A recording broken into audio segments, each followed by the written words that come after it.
نون league بیچے تو کی بیچے. تو یہ ایک بڑا ہی ایک ڈائلما ہے نون لیگ کے لیے کہ عمران خان کا نام لے نہیں سکتے, جنرل باجوہ جنرل فیض کا نام لے نہیں سکتے, جو پرانے پی ڈی ایم کے مخالفین ہیں پیپلز پارٹی ان کا نام وہ خود نہیں لیتے کہ اب وہ بہت پرانی بات ہے, لوگ ہنسیں گے اب اگر تنقید کی. تو پھر انتخاب کیسے لڑا جائے گا؟ کیونکہ انتخاب تو مخالفانہ بیانیے پہ ہوتا ہے, انتخاب تو کسی سیاسی مخالف کو ہدف بنانے پہ ہوتا ہے. تقریریں جو ہیں وہ کسی حکومت کی کارکردگی پہ ہوتی ہیں. حکومت کی کارکردگی یا تو عمران خان کی ہے یا پھر ان کے اپنے بھائی کی تھی جس پچھلے 1.5-2 سال کی. تو یہ بہت بڑا ایک المیہ ہے نواز شریف کے لیے کہ وہ بیچے تو کی بیچے. بہرحال اس المیہ کا یہ مطلب ہرگز نہیں ہے کہ اب جبکہ سابق وزیر اعظم ایک بار پھر ایک ایسے بیانیے کو سامنے لا رہے ہیں جو بیانیہ انہیں کبھی چھوڑنا ہی نہیں چاہیے تھا. تو ان کی ذات کے, ان کی سیاست کے تضادات اپنی جگہ, مگر ہم بطور انٹیلیجنسیا, بطور میڈیا, بطور تجزیہ نگار, ہم لوگ اچھی طرح سمجھتے ہیں کہ اس ملک کو اگر نقصان پہنچایا ہے اور آج اس حال تک پہنچایا ہے تو وہ سیاستدانوں سے زیادہ اسٹیبلشمنٹ نے پہنچایا. اور یہ جو میں جس اسٹیبلشمنٹ کی بات کر رہا ہوں یہ 2014 کے دھرنے سے معاملہ سٹارٹ ہوتا ہے, جنرل راحیل شریف سے, جنرل ظہیر الاسلام ان کے ISI چیف, جنرل باجوہ اور جنرل فیض ان کے ISI چیف. ان لوگوں نے مل کے جتنا نقصان پہنچایا ہے اس ملک کو, شاید وہ نواز شریف اور آصف علی زرداری نے بار بار آ کے بھی حکومتوں میں ان پہ جتنے بھی کرپشن کے لگا لیں وہ اس سے نقصان نہیں پہنچا ہوگا. پورے سسٹم کا بیڑا غرق کر دیا. ایک ادارہ جس کو سیاست میں آنا ہی نہیں چاہیے تھا, وہ ادارہ اب سیاست کو اپنا گھر سمجھتا ہے. وہ بیان دینا عام معاملات پہ, قومی ایشوز کے اوپر بھی وہ اپنا حق سمجھتا ہے. وہ شخص جس کو اپنے حلف کے مطابق سیاست نہیں کرنی چاہیے, اب وہ لوگ جو ہیں وہ باقاعدہ اپنا حق سمجھتے ہیں سیاسی جوڑ توڑ کو. جنرل باجوہ, جنرل فیض نے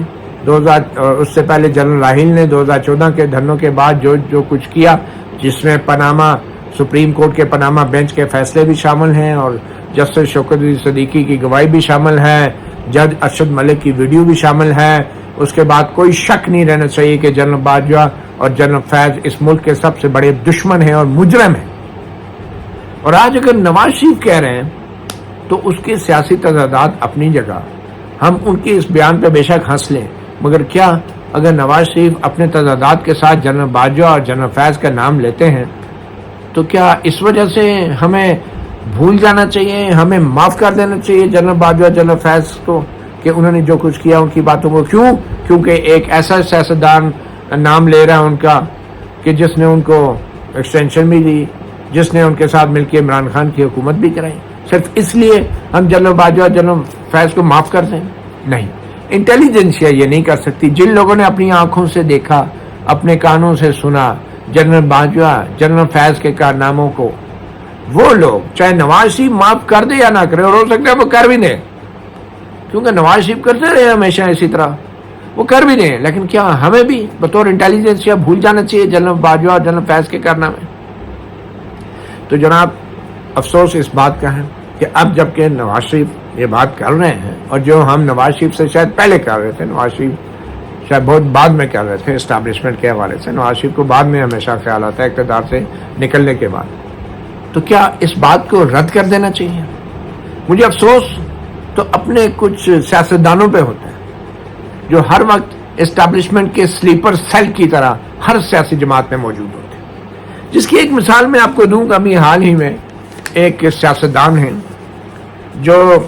1999 کی جنرل مشرف کی فوجی بغاوت سے پہلے وہ بہت ہی نون لیگ کے قریب تھے. وہ جب جنرل مشرف صاحب آئے تو نواز شریف صاحب کو انہوں نے خدا حافظ کہا, اور جنرل مشرف کی جو کنگز پارٹی تھی کاف لیگ, اس کے سیکرٹری جنرل بن گئے. مطلب وہ ایک ایسی سیاسی جماعت تھی جس کا سیکرٹری جنرل ڈائریکٹ الیکشن نہیں لڑتا تھا, اور وہ تھے سید مشاہد حسین, سینیٹر اس وقت بھی مزے لیے جنرل مشرف کے دور میں بھی. اور جب جنرل مشرف کا دور چلا گیا تو پھر معافی شافی مانگ کے میاں صاحب کر کے یہی سینیٹر مشاہد حسین واپس نون لیگ میں شامل ہو گئے اور نواز شریف صاحب نے ان کو رکھ لیا. اور نواز شریف صاحب وہ جیسے ہیں ہر کوئی جانتا ہے, شاید ان کو پھر ضرورت پڑ گئی ایک گرین لائن ٹیلی فون کی اسٹیبلشمنٹ سے رابطوں کے ساتھ. تو اس طرح کے ریٹائرڈ جرنیل اور اس طرح کے جو اسٹیبلشمنٹ کے اسٹیبلشڈ جو ہرکارے ہیں, اور ویسے تو صحافی رہے لیکن اسٹیبلشمنٹ کے اسٹیبلشڈ ہرکارے مشاہد حسین, ان کو پھر انہوں نے بلا لیا, سینیٹر بنا دیا 6 سال کے لیے. مگر وہ جو کہتے ہیں نا چور چوری سے جائے ہیرا پھیری سے نہ جائے, تو مشاہد حسین سید صاحب بھی تاڑ گئے. انہوں نے پھر سے اب وہ حرکتیں شروع کر دی ہیں. اب مارچ میں ان کے سینٹ کا وہ دور ختم ہو رہا ہے, ان کی مدت ختم ہو رہی ہے. 6 سال مزے لیے سینٹ کے نون لیگ کے ٹکٹ پہ, اور اب پھر سے انہوں نے نواز شریف صاحب کے خلاف بیان دینا شروع کر دیے. تو اس طرح کے جو سلیپر سیل ہوتے ہیں نا اسٹیبلشمنٹ کے سیاسی جماعتوں میں, ان کے کارنامے کیا ہے کہ اب سید مشاہد حسین نے جو تازہ بیان دیا ہے, ان کا یہ کہنا ہے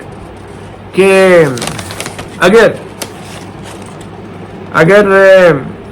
نواز شریف صاحب کے حوالے سے وہ کہہ رہے تھے کہ انہوں نے جنرل باجوہ اور جنرل فیض کا جو نام لیا ہے, تو سینیٹر مشاہد حسین نے کہا کہ اگر آپ اس انتقام کے عمل میں پھنس گئے تو آپ حکومت نہیں کر پائیں گے. انہوں نے خبردار کیا کہ اگر معاملات اسی طرح چلتے رہے تو پھر فوجی بغاوت ہوگی. اندازہ کریں, یہ سینیٹر مشاہد حسین صاحب کہہ رہے ہیں کہ اگر ایسا ہوا تو فوجی بغاوت ہوگی. جنرل مشرف کو بچانے کے لیے بھی یہی منطق استعمال کی گئی کہ فوج میں بغاوت ہوگی, ان کو باہر بھیج دیا گیا. اب سینیٹر مشاہد حسین یہ جو بات کر رہے ہیں, یہ بائی دا وے وہ خود سے یہ بات کبھی نہیں کرتے. بظاہر اسٹیبلشمنٹ براہ راست نواز شریف کو یہ کہنے کی پوزیشن میں نہیں ہے, اور اسٹیبلشمنٹ نے پھر اپنے سلیپر سیلز کو ایکٹیویٹ کیا ہے ان سیاسی جماعتوں میں. مشاہد حسین نے اتنی بڑی بات کر دی ہے. اب یہ کوئی بندہ اگر ٹویٹ کر دے کہ فوجی بغاوت کا نام بھی لے لے, وہ کہتے ہیں جناب یہ تو ریاست مخالف ٹویٹ ہو گئی ہے, یہ تو فوج کی یکجہتی کو خطرہ ہو گیا. لیکن چونکہ یہ شاید کہا گیا ہے مشاہد حسین کو یہ بات کرے, تو اس لیے ان کو پرواہ نہیں.